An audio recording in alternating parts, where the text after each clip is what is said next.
Hey, how are you this afternoon? Very good, thank you, Lisa. Nice to see you.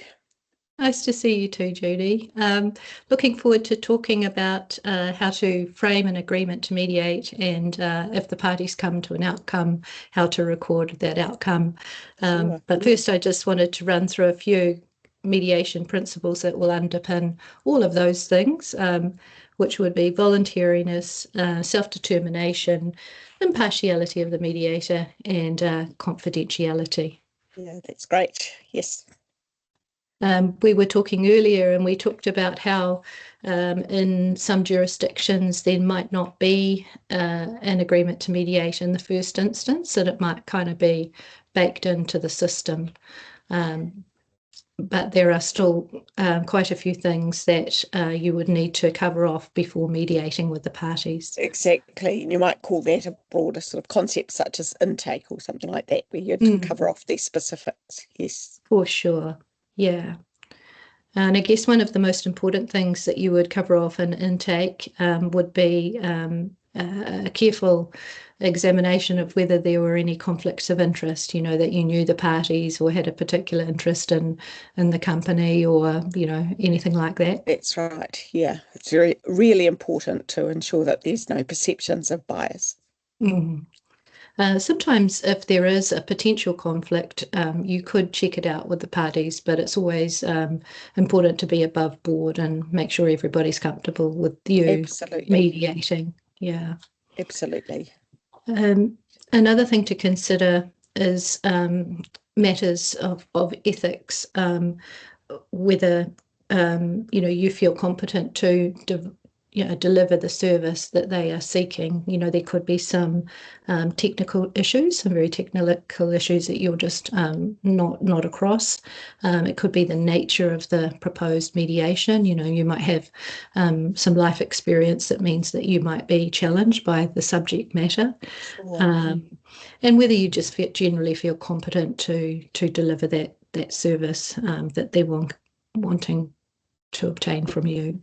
Exactly. And an example of that would be, for example, if you were offering a tikanga service and you Mhm. just weren't able to meet the standards required of that Mm, service. For example, mm, you weren't comfortable with karakia or mm, mihi, and it would be unfair to the parties for them to accept you as the mediator, thinking that they were going to get a process that was really important and special for them, and you mm, simply couldn't deliver that. Yeah, it wouldn't be safe for you either. It would put you No. in a bit of a predicament, and it would likely be Absolutely. quite uncomfortable. So, really crucial to check all of those things out and make sure that you are comfortable with the mediation as well as the parties. Exactly. Yeah. Mm. So I So, guess some Lisa, of if we were, the, oh, sorry, sorry, you go, Judy. I Talking was over just you. going to ask you, if we Yeah. were thinking about an agreement to mediate, what would be the important elements to cover, do you think? Well, I think it would be important to talk about whether you're, formalizing it into an agreement to mediate or doing it in your intake if you didn't need an agreement to mediate, to talk about the purpose of mediation. Mediation is a process in which the mediator is not a decision maker. And the parties have a goal of, gaining a clearer understanding of each other and hopefully reaching an outcome if they can, and no pressure is applied to them during that process. Sure. Also, I think the basic ground rules, you might talk about non-interruption rule and just maintaining politeness and civility, things like that.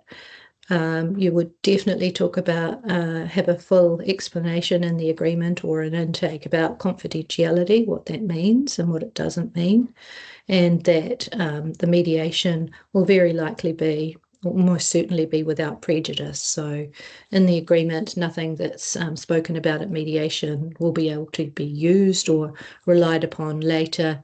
The mediator won't be able to be called in evidence in any jurisdiction, just to really protect that ability for everybody to speak really comfortably and freely with each other. Yes, and I suppose that it's important that we establish who's going to be present at the mediation, who are the parties, For who are sure. they going to have? Have they sought advice? Will they have advisors present? Will Mhm. they have access to advice? Will the people there have the authority to settle? Mhm. And then I suppose there's some of the real sort of nitty-gritty housework type Mm. arrangements, such as where will it be and when, and Mhm. and then that other issue around who's going to cover the costs. Mm. Definitely good to troubleshoot that. And I find in private practice that one of the biggest issues for the parties to get their head around and start, saying yes to each other will be the when, so once you've got the Yes, date agreed between the parties, that can be a really good start, and things can go quite smoothly after that. that's right. It's important, isn't it? Yes. Was there anything else? Oh, I guess the other thing was how long will they need to set aside for the mediation, so everybody's clear on Yeah. that. Yes, yeah, always good to prepare the parties for whatever length of time it is. If it's a half day, to just block out those 3, 4 hours, or for a full day, to not have any other distractions, not have any meetings or work that they necessarily have to do, to put their out of office on so that people aren't trying to find them, just to give them that clear thinking space without any competing demands for their attention. Yes, that's really important. And I suppose the other thing too is the mode of delivery, such as is it going to Yes, be by Zoom or Teams, or is it going to be yes, face to face? Mm. exactly. And you, as the mediator, will be able to help the parties make that decision. Some things, tikanga Māori, most likely to be kanohi to kanohi, perhaps ongoing employment relationships, um, very effective if they're face to face. And, but there might be matters that if parties are geographically distant from each other, where mediation over Zoom would be really helpful, because the costs of getting them together, both in time and money, might be not practicable. So, Yeah, um, that's a really good point. yeah, good discussion to have. Okay, Yes. just going to have a look at my notes and see if there's anything else. I think Yeah, when we were talking before that we talked about often the agreements to mediate, so make it clear that the parties can't sue the mediator. Did you want to talk more about absolutely. that? Yes, and that's the mediator, notwithstanding the outcome or a lack of outcome, because of the mediator's impartial role, if there's an unsatisfactory outcome, one party considers that, maybe they haven't got their money's worth, or they haven't got the outcome that they want, that apart from extreme negligence or professional misconduct, then the mediator won't be liable for anything that happens as a result of the mediation. And back Yes, to that, can't be called in evidence. that's right. But often in some of the statutory regimes, such as the Employment Mediation Service, there is a mechanism where parties, if they felt dissatisfied with the process, can lodge a complaint or raise an issue, and there's a process for them to follow, and that's made very clear in the Mm. mediation rooms. Yeah. I think so too. I think that's probably true for other professional bodies such as AMINS or Resolution Institute, where Fairway, where there was a complaints process that dissatisfied parties could, take recourse to if there was something really, out of the ordinary that they didn't think was reasonable on Or the fair, mediator's that's right, behalf. or fair. Yeah, Yeah. yeah, exactly. That's a good point. Yeah, yeah, Yeah. So I think that covers most things that we would probably need to in an agreement to mediate, and I think so. during Yeah. intake as well.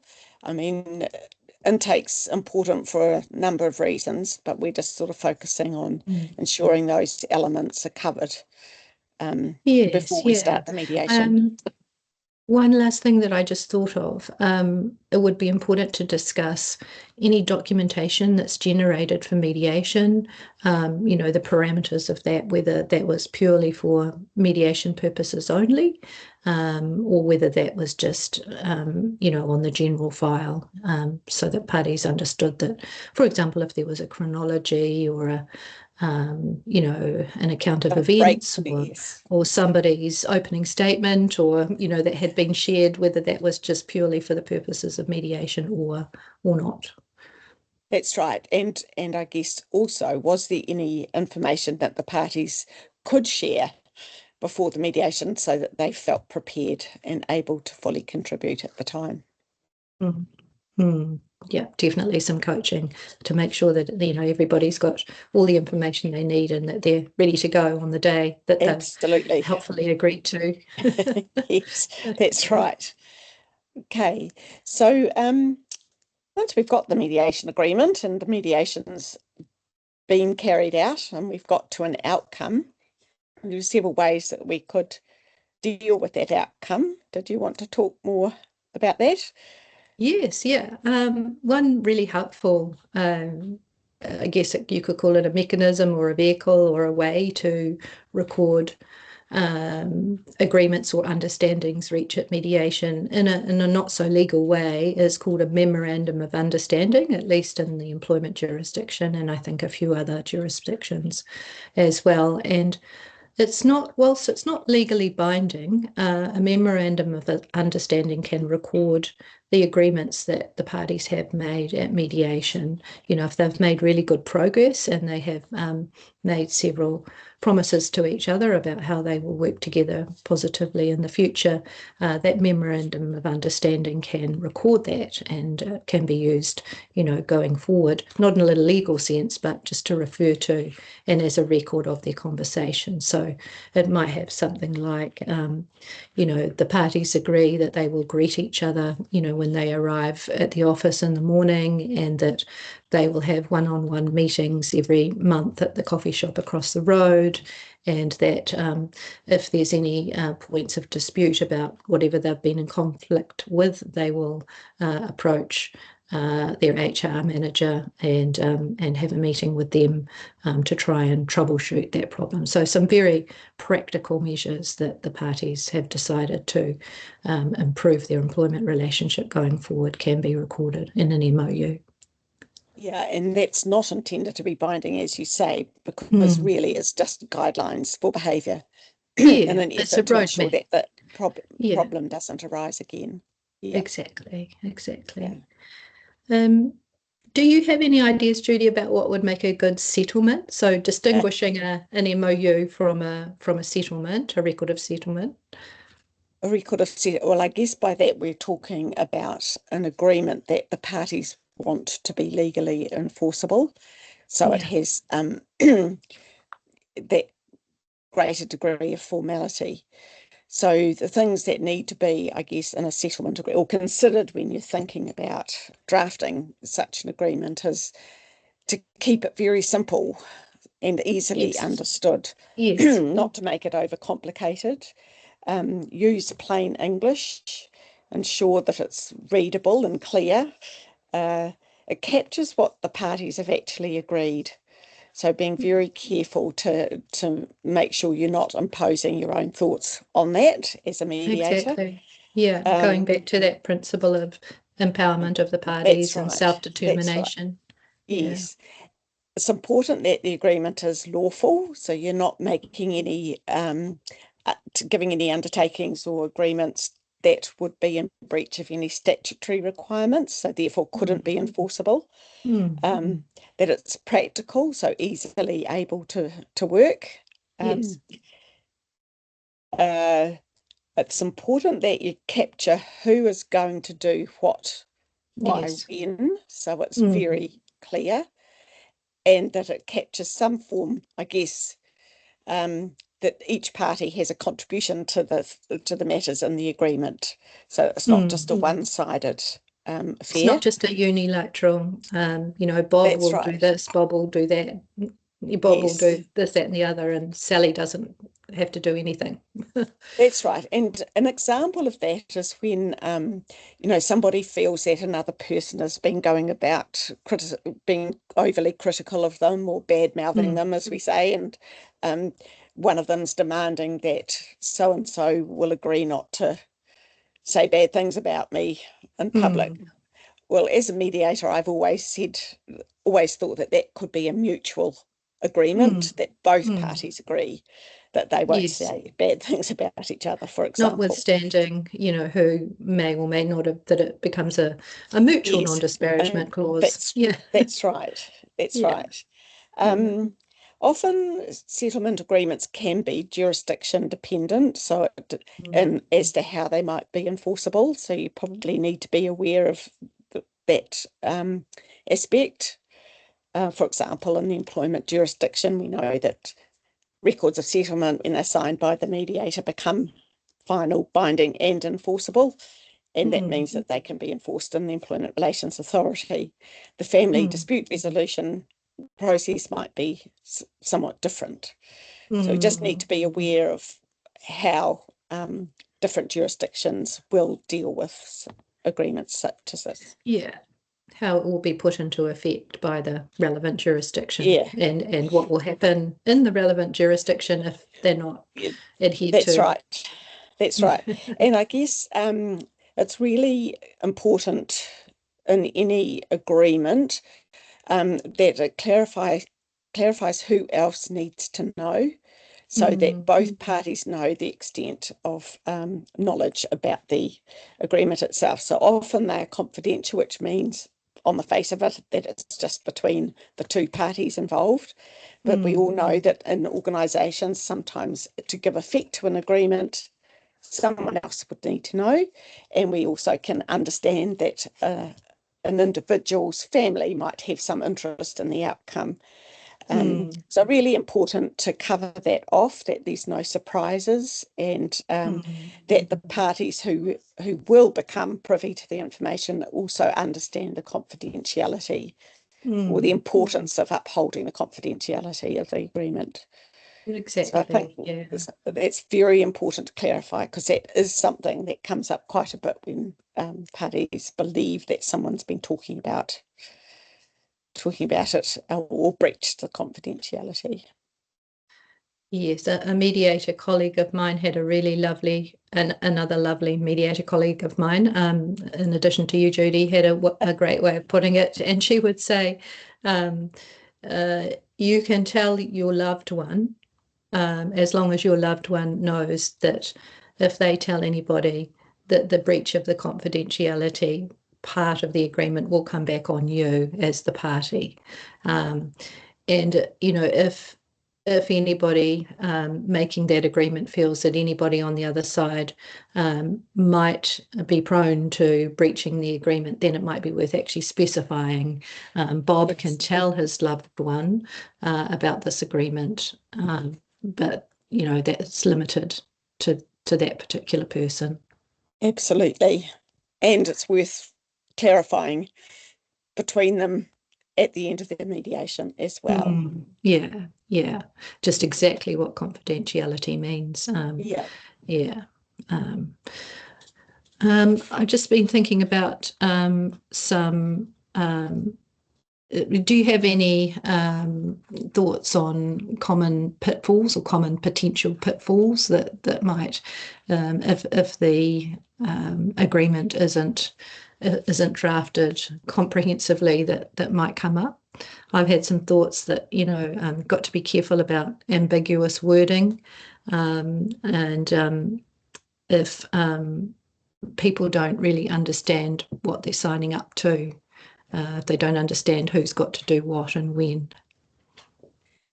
That's right. Or if the clause is so complicated that it could easily be interpreted as not having been met, or if a clause is contingent on something else happening that's outside the party's control, that can also prove to be difficult. In the employment jurisdiction, for example, if the compensatory sum is too high, that could raise eyebrows elsewhere. Mm. And that needs to be moderated, I guess, by the mediator to a certain extent to make sure that it's a valid sum, one that would withstand scrutiny.